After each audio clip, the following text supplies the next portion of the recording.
tentang sistem osmoregulasi. Jadi buat teman-teman, semoga videonya bermanfaat dan dapat nambah ilmu. Oke, sekian dari saya.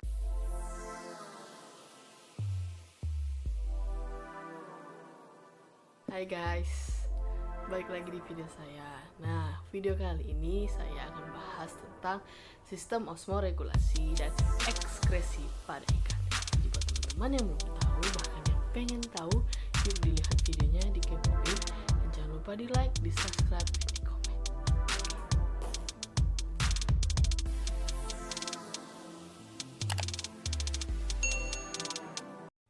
Nah, kita langsung ke materinya ya. Jadi sistem osmoregulasi pengertiannya adalah upaya mengontrol keseimbangan air dan ion-ion antara tubuh dan lingkungannya atau suatu proses pengaturan tekanan.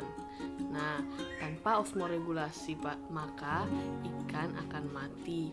Ini karena osmoregulasi dapat mengontrol konsentrasi dalam tubuh.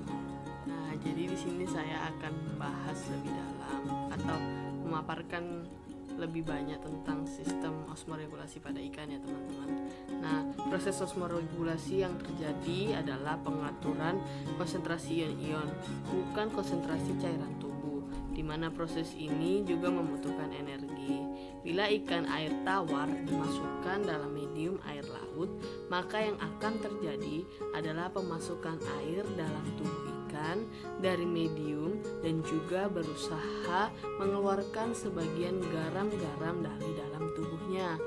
Bila ikan tidak dapat melakukan proses ini, maka sel-sel ikan akan pecah atau turgor. Dan jika terjadi sebaliknya, ikan akan mengalami kekurangan cairan atau biasa disebut dehidrasi. Nah, jadi teman-teman, ikan juga bisa dehidrasi ya. Nah, juga proses osmosis terjadi pada sel hidup di alam. Perubahan bentuk sel terjadi jika terdapat pada larutan yang berbeda. Sel yang terletak pada larutan isotonik, maka volumenya akan konstan. Dalam hal ini, sel akan mendapat dan kehilangan air yang sama. Banyak hewan-hewan laut, cairan selnya bersifat isotonik dengan lingkungannya. Jika sel terdapat pada larutan yang hipotonik, maka sel tersebut akan mendapatkan banyak air, sehingga bisa menyebabkan lisis pada sel hewan atau turbiditas tinggi pada sel tumbuhan. Sebaliknya, jika sel berada pada larutan hipertonik, maka sel banyak kehilangan molekul air. Karena sel banyak kehilangan molekul air, sehingga sel menjadi kecil dan dapat menyebabkan kematian pada hewan. Nah, untuk hewan biasanya bertahan dalam lingkungan yaitu hipotonik atau hipertonik, maka diperlukan keseimbangan air yaitu dalam proses osmoregulasi.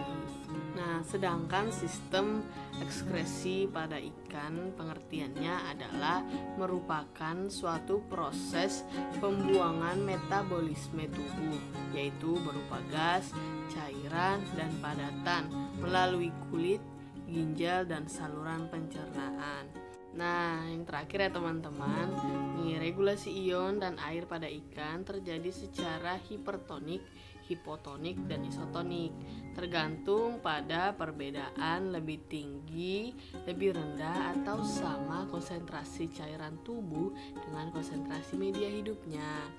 Perbedaan tersebut dapat dijadikan sebagai strategi dalam menangani komposisi cairan ekstraseluler dalam tubuh ikan. Untuk itu, ikan-ikan yang bersifat heterosmotik terhadap lingkungannya dalam proses osmoregulasi, air bergerak ke dalam tubuh dan ion-ion keluar ke lingkungan dengan cara difusi. Nah, oke teman-teman, sekian video saya kali ini. Saya memang membahas lebih dalam tentang sistem osmoregulasi. Buat teman-teman, semoga videonya bermanfaat dan dapat menambah ilmu. Oke, sekian dari saya. Selamat Hari Raya Idul Fitri. Bagi yang merayakan, selamat merayakan. doakan semoga kita selalu sehat, tetap jaga kesehatan, dan kita selalu bisa melakukan aktivitas kita seperti biasanya. Oke, akhir kata saya ucapkan terima kasih buat yang sudah nonton. Jangan bosan nonton video saya. Oke.